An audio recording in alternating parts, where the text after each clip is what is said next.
Assalamualaikum warahmatullahi wabarakatuh.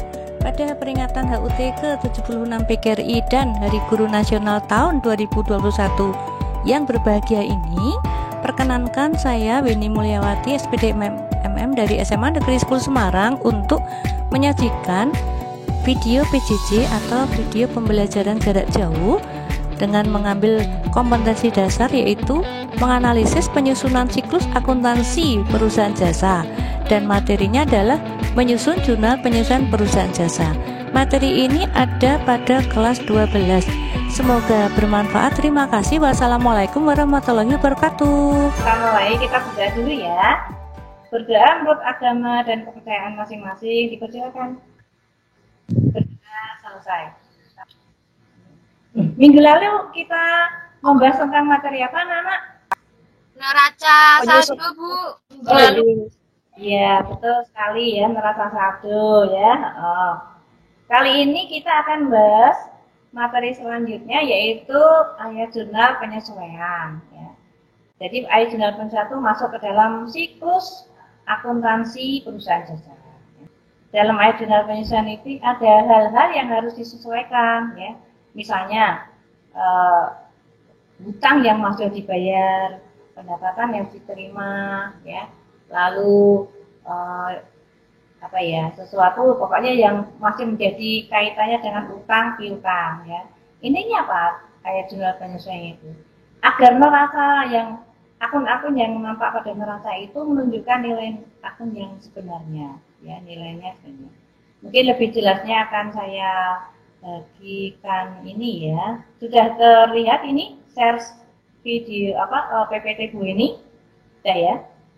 Di sini yang dimaksud dengan ayat jurnal penyesuaian itu apa? Ayat jurnal penyesuaian itu dibuat untuk menyesuaikan saldo-saldo rekening yang ada di neraca saldo agar menunjukkan saldo yang sebenarnya pada akhir periode akuntansi.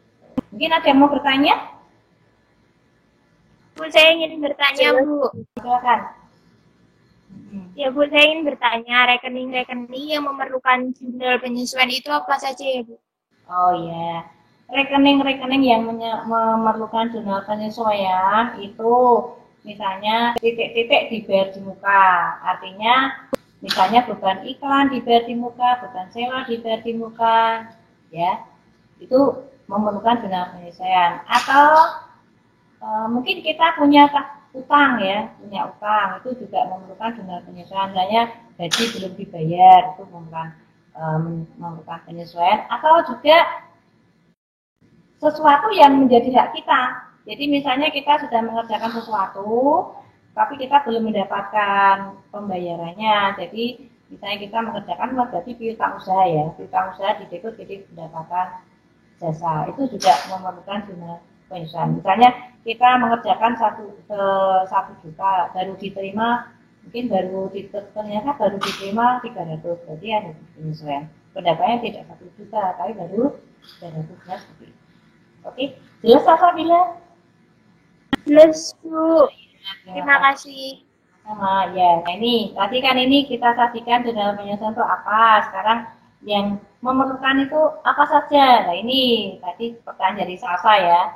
Adanya transaksi yang belum dicatat, ya, atau misalnya beban terutang, pendapatan belum diterima, penurunan nilai aset. Di sini tercatat beban sewa, tapi dibayar sebagai harta ya. Sewa dibayar di muka 1.200.000.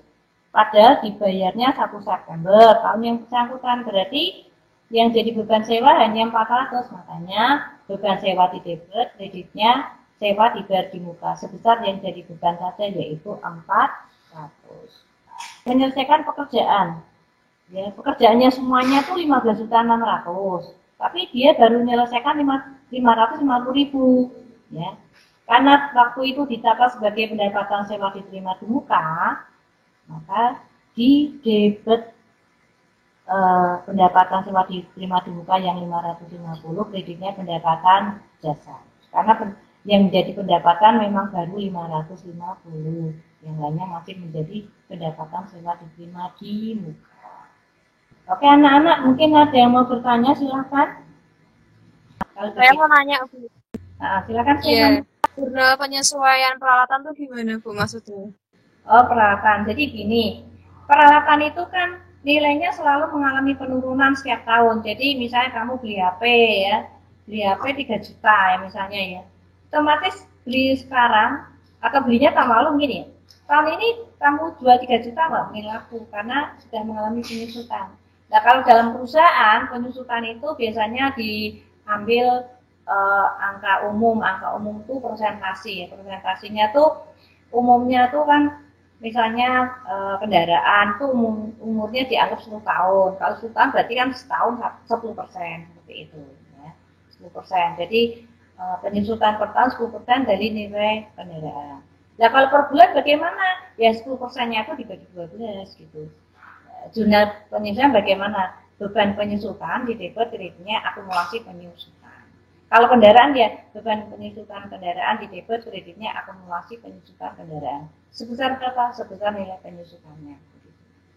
Jelas Stefani? Jelas, Bu. Mungkin ada lagi? Saya, Bu, mau tanya. Ya, silakan Anandita. Bedanya beban dicatat sebagai beban dan beban dicatat sebagai harta gimana ya, Bu?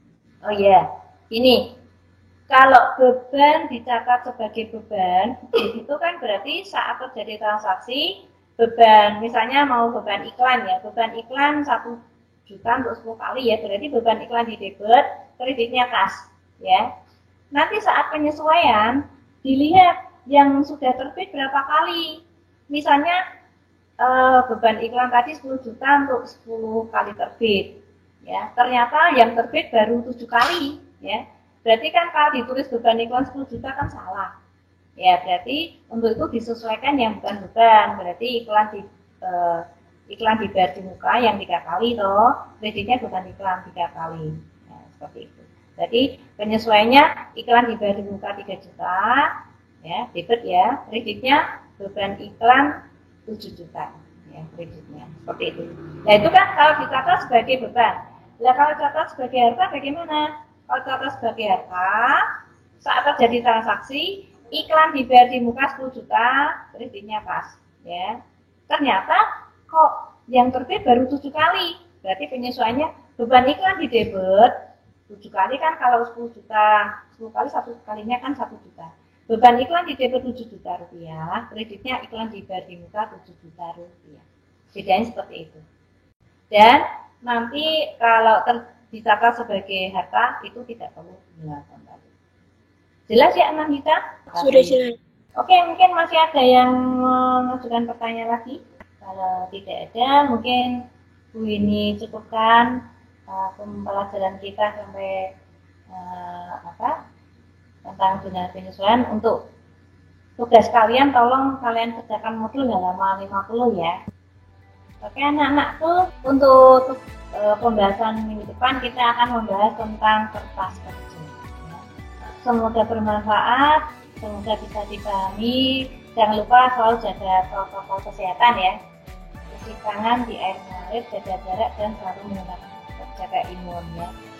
Sampai jumpa lagi. Wassalamualaikum warahmatullahi wabarakatuh. Assalamualaikum warahmatullahi wabarakatuh. Terima kasih, Bu. Terima kasih. Terima kasih, Bu. Sama.